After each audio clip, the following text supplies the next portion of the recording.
I'm Barbara. I go by the moniker Barb Rocks, and I've been booking shows and managing bands in the San Jose Bay Area for 9.5 years. This here is my brother Marco. He and I were both born in Switzerland. He is a very talented chef. Also known as Chef Baudi, of course. Oh yes, Chef Baudi is his lovely name. About 15 years ago, I had this idea of putting a cooking show and bands together and decided to call it Rock and Cook. Thought it was an appropriate name. So I told my brother this idea a few years ago, and I thought it'd be really cool to bring his talents and my talents together into this idea, and he really liked the idea. Yes, I like the idea of music, which we both grew up with, especially rock music, and the virtuoses on instruments pairing with the virtuose on the cooking stove, or how would you say that? In the kitchen, the virtuoso in the kitchen, Yeah, yes. the Mozart or Beethoven in the kitchen. Does that sound good? Yeah, Hopefully it does. he's the Beethoven in the kitchen. Yeah. I like that. Mozart, I'm more like Mozart, I would say. Amadeus Mozart. Yeah, So you weren't deaf. I was not deaf, but he liked women and he liked good food. So I think that describes it most appropriate, no? He does like food and women, so yes, Mozart, we'll go with that. I recently went to Switzerland. Sadly, our mother passed away, and we decided to stop talking about this idea and actually making it a reality. So my brother flew here from Switzerland, and we put this together in a month.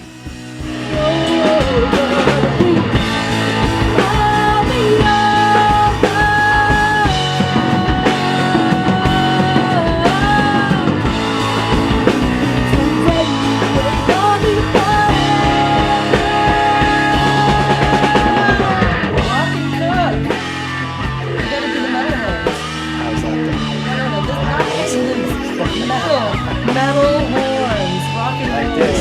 Okay.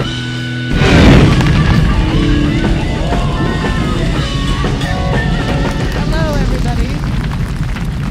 This is Rock and Cook with the Go Ahead. Give it up for the Go Ahead. So, why don't you guys all introduce yourself and what you guys play? I'm Kyna. I am the singer. I'm Chris. I'm the drummer. I'm Alex. I'm the bassist and backup vocals. I'm Josh. I play guitar and I sing too. Yeah, okay. All right. I got that So, now. how long have you guys been a band? Yeah. So Josh and I began playing together about 13, 14 years ago when we were 13 and 14. Chris was also a student of Josh and I's teacher, Mike. And so when Chris joined the band, 8 years ago now? Yeah, 7, 8 years ago. So, Kyna's a newbie. I'm Yeah. the new one. When Chris joined the band, it was really easy to start playing with him because he had the exact same background as us. And then we added Kyna 5 years ago because we needed I was vocals. the original manager. What are your current plans? Are you recording new music, or what does the upcoming few months look like for you guys? Well, we recorded and shot some videos that should be coming out. They're in the works. We're in the process of remastering our 4-song EP that came out a little over a year ago. Right? Excellent. So there's some future video releases that are happening. There is some major future video releases happening. Excellent. We're so excited. They look beautiful. I can vouch for that. They are very, very beautiful videos. So let's talk about touring. You guys have been on tour a few times. You've gone to South by, I know, a few times. So tell me what the touring experience is like. It's the best time of my life. I can't speak for everybody, but it's so wonderful because it's just the four of us, and all we're doing is being creative and focused on music and the music life, and that's something that we're not really able to always do, especially not together. So it's just a bunch of laughing and creating, and then shit talking, farting. On my end, I'm a big farter, unfortunately, because I'm going to be talking to them. When you guys are on tour, what are your eating habits like on tour? Well, we had to be flexible. Like we drove to Texas for South by Southwest. Can't be too picky. The first year that we went to South by, I was actually doing a paleo diet, and that was the worst idea ever to do on tour. Ever. So there was this rumor that Alex has this unusual food pyramid that he likes to stick to of snacks and things. It generally consists of various items from 7-Eleven aisles that I just close my eyes and grab as much as I can and then see what happens, and I'll put it in my face. Which typically ends up being goldfish, Beef jerky. Nature Valley granola bars, Gatorade. All day with Alex Mamelok. It's really amazing he's still alive, actually. Well, no, Josh, he smokes the American spirits. That's right, and, natural. And then Organic. drinks on top of it, so Yeah. it's fine.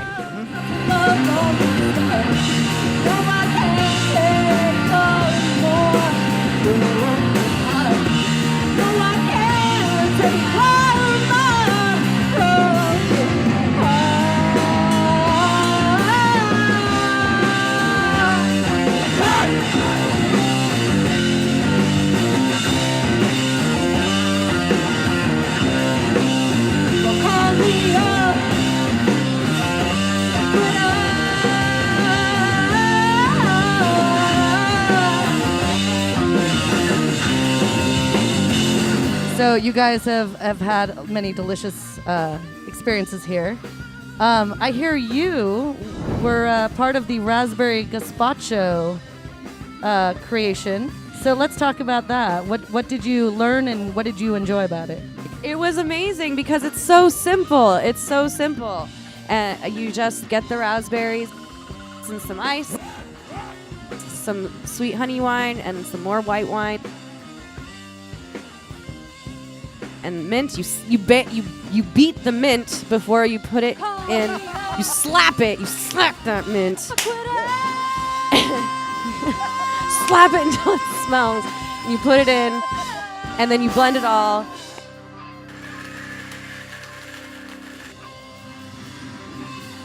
And it has this wonderful aroma to it. It's so refreshing. And on top of that, you put a little drizzle of olive oil in it. Call it a day. Call it a great day.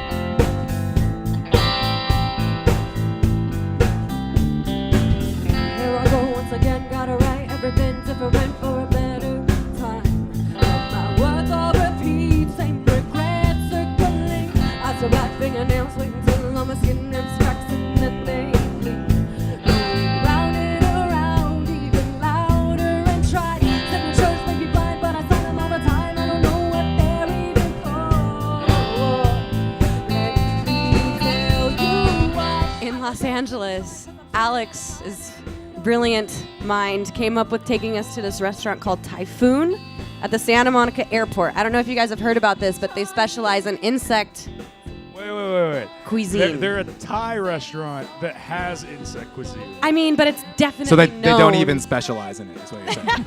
They don't even. It's not very Just good. happen to have It bugs. they have lots of cockroaches and.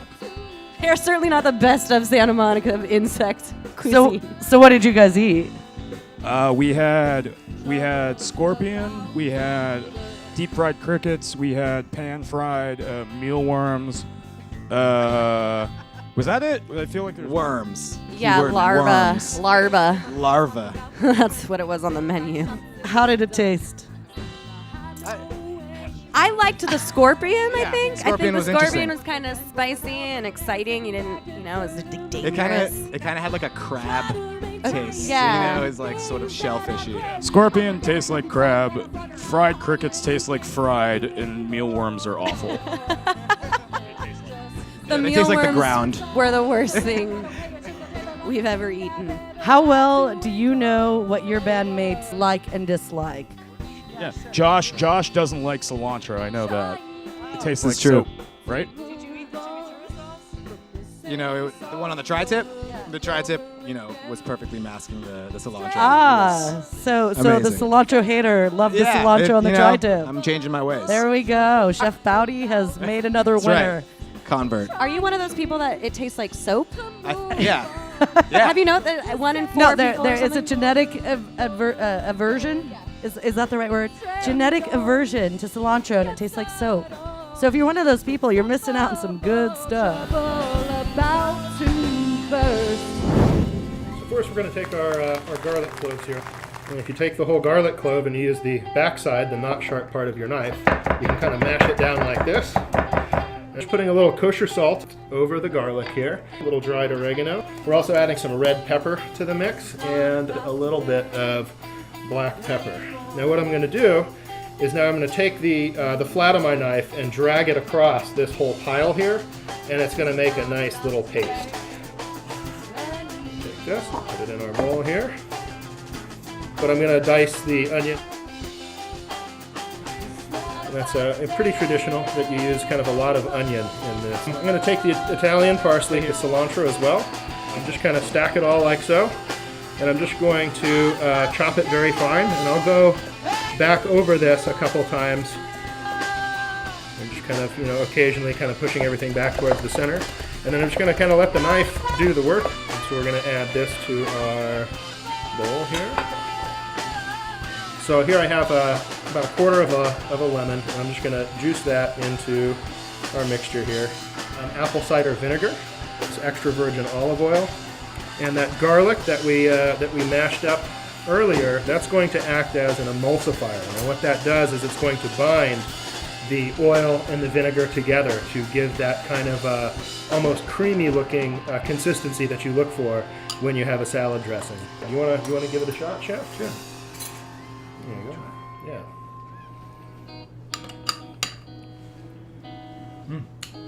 Very nice. That was definitely one of my favorites. I'm definitely the grill master of the band. Generally, when we do barbecue or something, I'm the one in charge, and I feel like it's also a big testament to the chef, where he made something that had an ingredient that Josh hates, and he still would eat it and loved it. So That's right. Yeah, that was definitely my favorite of today's menu. We're going to use the rest of the sauce to dress the meat at the end. We got some of that vinegar in there. Vinegar is a natural tenderizer, so that's actually quite an interesting aspect, especially if you marinate it before. Don't be scared to touch it. It massages in nicely, and we can put this in a bowl like this, covered up overnight, put it in the refrigerator. We're going to take a shortcut. We're going to prepare this right now. So in other words, we're going to put this into the oven as a next step. We need to preheat the oven at 176, or you can go for 180 degrees Fahrenheit. So we set it on the rack with a dripping pan underneath. And for that method, we need to have something very important. We need to have a thermometer. So we know exactly when the temperature is reached. We can put it nicely on here. And let's have the oven do the job.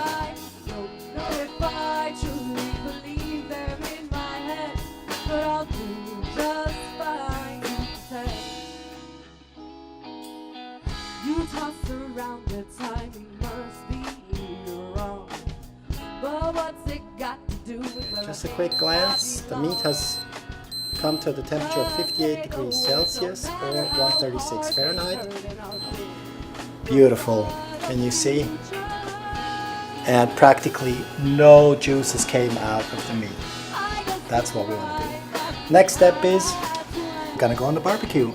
Actually the grill is preheated. You can hear, very nice and hot. Again, it's a quick process of grilling it, of finishing it here. We're just giving it the roast aromas, that's it. So it's a procedure that takes maybe 1, maximum 2 minutes. Mm-hmm. Beautiful grill structure on it. We rest it for at least 5 minutes. At least 5. All right, Matt, do you think we should try it? Oh, absolutely. Looks beautiful. Yes, it does. That's how we start. Look at this. Oh, yes. Oh my God. Mouth watering. Like this. I like putting molten salt on it. So we're back with a cilantro, chimichurri, some of that. All right, man, let's give it a shot. Okay, you go.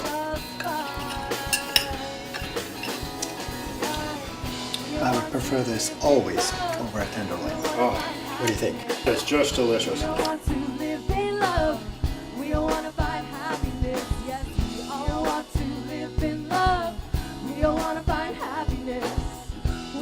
to live in love. gotta find happiness, 'cause I hope we get your happiness.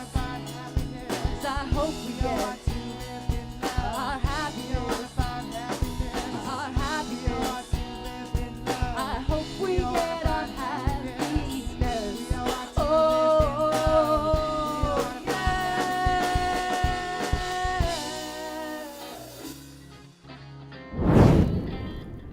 We're going to demonstrate how to make a Greek salad using some very bold flavor.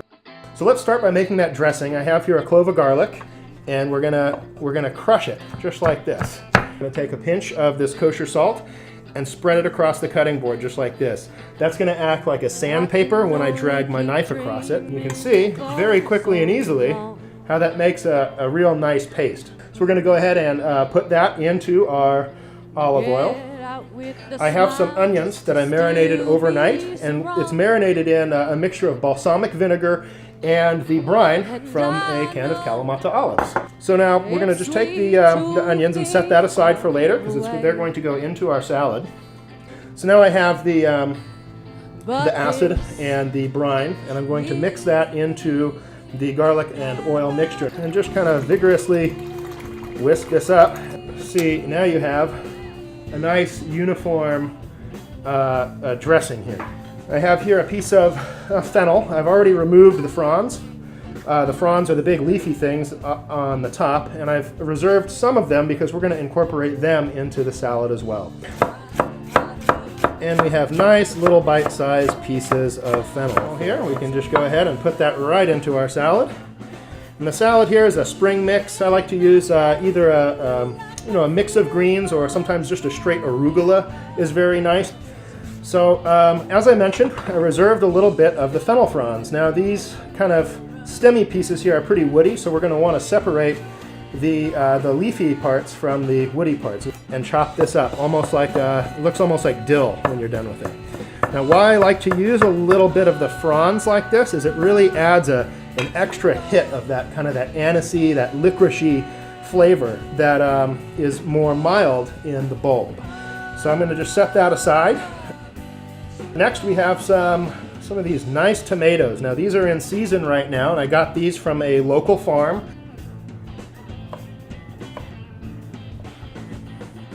So there we have it. We've got some tomatoes. We're just going to incorporate them right onto our salad here. So, all right. We have the marinated onions that I mentioned. I'm just going to give just a little drizzle of our dressing. Now we're going to finish by putting on some crumbled feta cheese over the top, like so, and a little bit of our fennel mixture. And then we have just a few Kalamata olives. This is going to lend a nice bold flavor to this guy here. And just a little bit around the sides like this. There we are. And we have our finished Greek salad.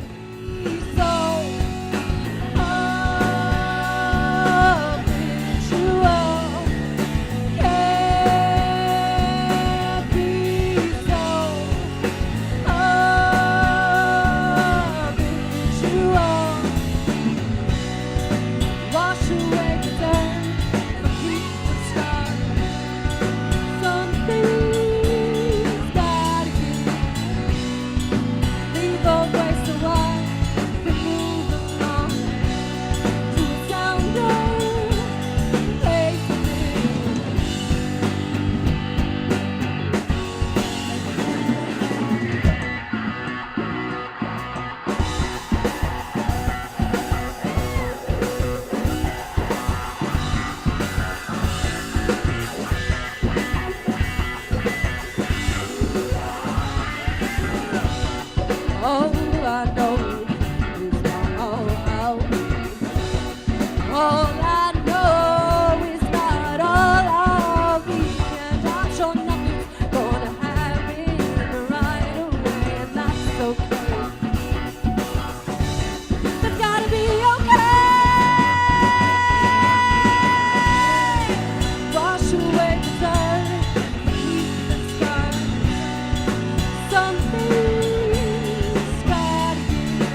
but we've all on our scars. Something has got to give, so I can find my sound a place to live. All right, well, that wraps up our interview with the go-ahead. That was really fascinating. Thank you. Thank you so much for having us. Yeah. So our desserts are about to come out. Are you guys ready for some chocolate mousse? My brother makes the most delicious chocolate mousse I've ever had. And yes, I'm somewhat biased because I'm related to him, but I have eaten other chocolate mousse, and it's just not as good. All right, thank you so much. Rock and cook.